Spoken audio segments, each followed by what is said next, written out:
Hi, it's Sandy Parker, and welcome to Crafting for Almost Everyone.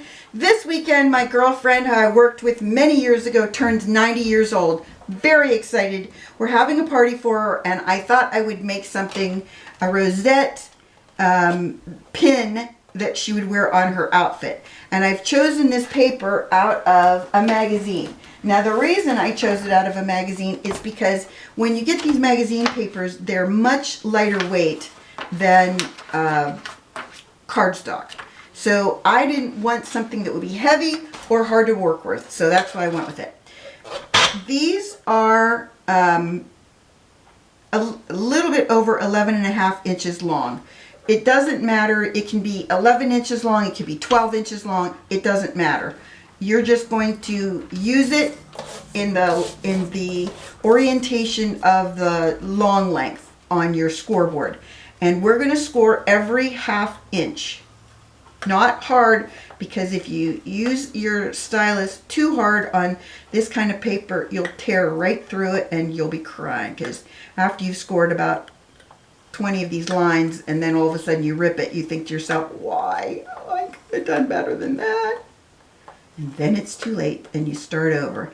And if you're like me, I have an extra one on the side ready to be scored in case I do that, because you know, what are the odds I don't? Again, I'm doing every 1/2 inch. I forgot to tell you, this is 1 3/4 inch tall paper. Don't want this to be wonky, but you know, the chances of it not being wonky are probably slim. Again, I'm scoring every 1/2 inch. Now, once I get down past 11, I'm not going to score it. I'm just going to cut off the excess.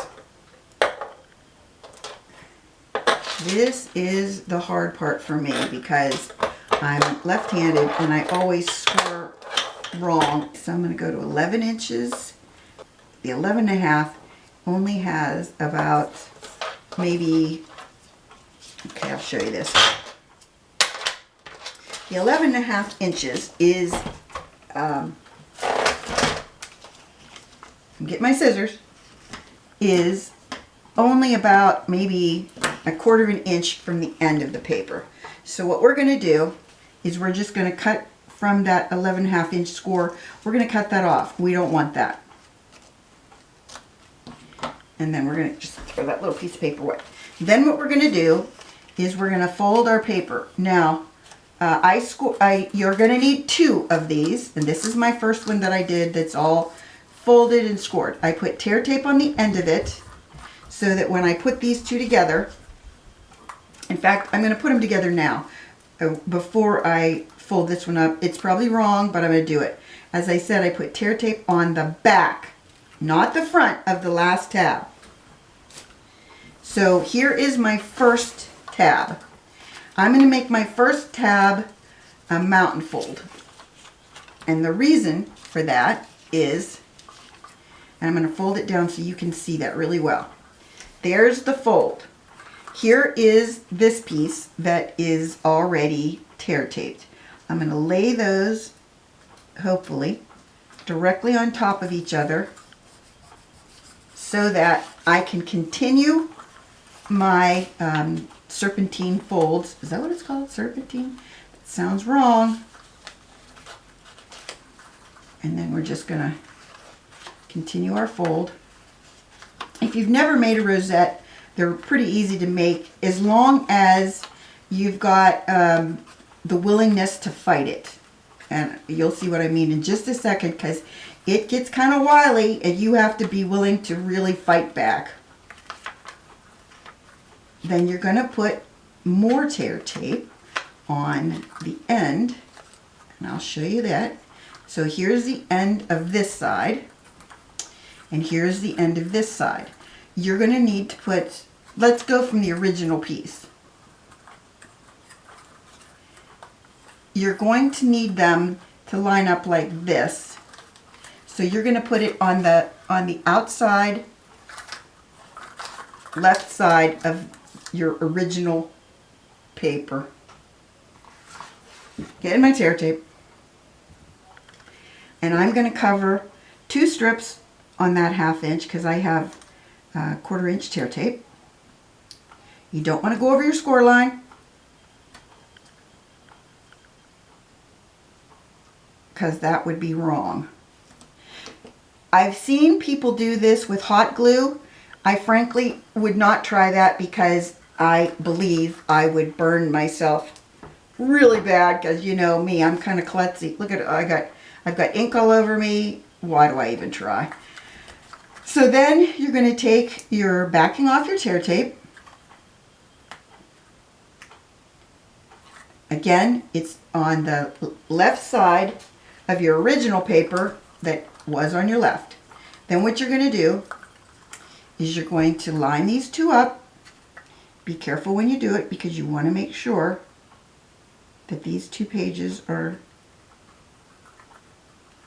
lined up perfectly. Okay, so now you've got something that looks like this. This is when the whole fighting thing comes in. I think it's easier if you can kind of get this into a smaller shape when you try to fight it. Because what you're going to do is you're going to lay your paper down. All right, I'm just going to flatten it out and see if I can get it to play with me. I told you, you got to fight it. Not the best gig to do when you're somebody like me that doesn't have hand strength, but there you go. This is another reason that I used paper that was lighter weight, because it makes it so much easier when you're doing this. Okay, now I'm going to put something on that, because clearly I don't want it to fall apart again, and it probably will. I have cut out a circle in one of the colors that matches it, and I've lined it with a piece of cardstock. Oh, get back on that. And I'm going to glue them together, if I can find my bottle of glue that was clearly right here a second ago. Here it is. This was paper, again, from the same magazine. I'm not going to put tons of glue on it because it's just paper. But the other piece that I'm gluing it to, the reason I'm gluing it down is, again, this is very lightweight paper, and if you're working with something like this where you're trying to hold it together, you're going to hold your whole rosette together with this. When you're trying to hold the whole rosette together with this, you need it to be sturdier than this paper that wasn't sturdy at all. Before I go any further, I want to put my 90 down. Again, she's 90 years old, and I thought it would be fun to do this. Although 190 is one of the zero isn't. I lined up, I die cut 3 9s and 3 zeros, and then I glued them together so that we would have a pretty substantial backing. You know, it would look good. I think when you just lay down 1 9, it's just not, there's no wow factor, I don't think. My zeros aren't lined up very well. That's why I was looking at them. I'm thinking, wait a minute, what were you doing there? Did you lose track of the fact that you had to make them all lined up on top of each other, or what? And I think the answer is yeah, I must have lost track of that. Okay, I don't even know if I can get that 0 on there. I don't know if I pushed it over far enough. Well, we're going to keep pushing it over until we get them both on there. Actually, I'm going to turn it around. So my 90 is on here secure and for good. I'm going to let that set up for a second. And then I have another one of those circles. This is a spare that I clearly missed the whole backing on. And this one I'm going to put tear tape on. Now the reason I'm putting tear tape on this is because this is going to cover the back of my rosette. It's going to hold the back down, and it's also going to be the thing that I put my pin on. I'm going to get a regular pin that you'd put on a brooch, and I'm going to glue it, hot glue it on. I'm not going to do that on camera, but I'll explain to you where to put it so you know if you don't want it to fall off. Because that's the problem when you do something like this. If you put your pin too far down, we have a natural tendency, I think, when we're doing pinning things or putting pins on. We have a natural tendency to put the pin right here in the center. That's not where you want it. You want it as high up here as you can get it, because that's where it's going to hold the whole rosette up.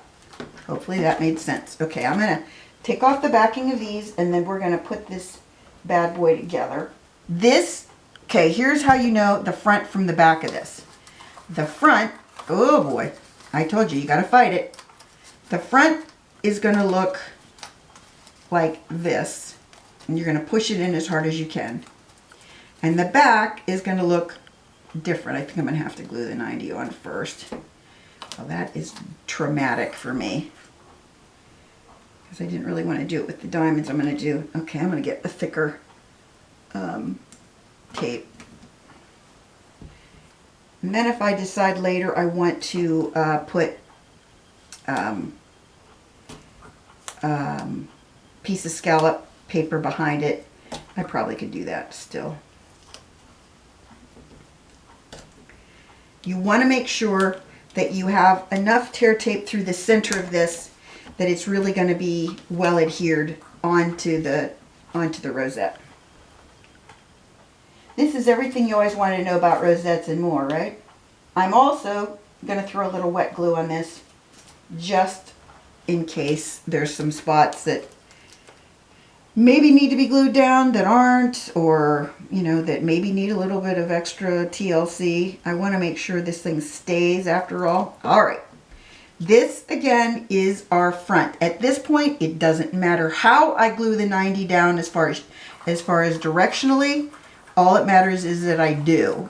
Again, fight it. Why you have to fight it so many times when you've got it to do it once, I don't know.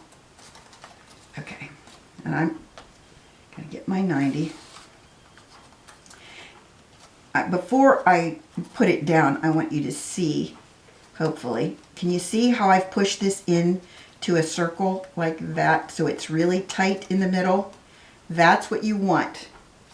Then you really want to center your 90 if you can. Ugh, it's coming apart. It's stuck to my hand and it's coming apart. I think that's pretty straight. Okay, now because I still have time to play with it, I'm going to move the back around so that the back is ready to roll, and then I'm going to put this piece on the back. It doesn't matter really where it goes, but you need to have this piece because this is the thing that's going to hold your pin. And there you have it so far. A rosette that's a little off kilter, let's face it, but the thing that's nice about it is at this point I think I can move it, although I did pull it apart a little bit. Let me see if I can get it back onto its backing. That'd be nice. If I could get it on the backing and have it stay on the backing while I'm working with the 90, that'd be nice. Okay, so then I'm going to put my head over this because why wouldn't I? And I'm going to put more wet glue in the center and around and just everywhere, just because I can. And then when I'm done doing this, I'm going to put my punch on top of it. I think that looks more centered than it did. Okay, so I'm going to put this right there for a minute or two, just to get it to stick down. As I said, my girlfriend turned 90. She didn't want me to do party hats because I really thought it was a party hat occasion, just to torture her. We're going to a restaurant, and she's so much fun, and she loves to laugh, and we thought it would be really fun to wear party hats and just have a exciting time with her. So let's look at the colors we have and see if there's a particular color that really wows with this. I kind of like this lighter purple color. All right, let's try and see what we think of those. And I'm going to go with the bigger ones. I probably shouldn't, but I'm going with a diamond tool that will theoretically pick up the diamonds for me.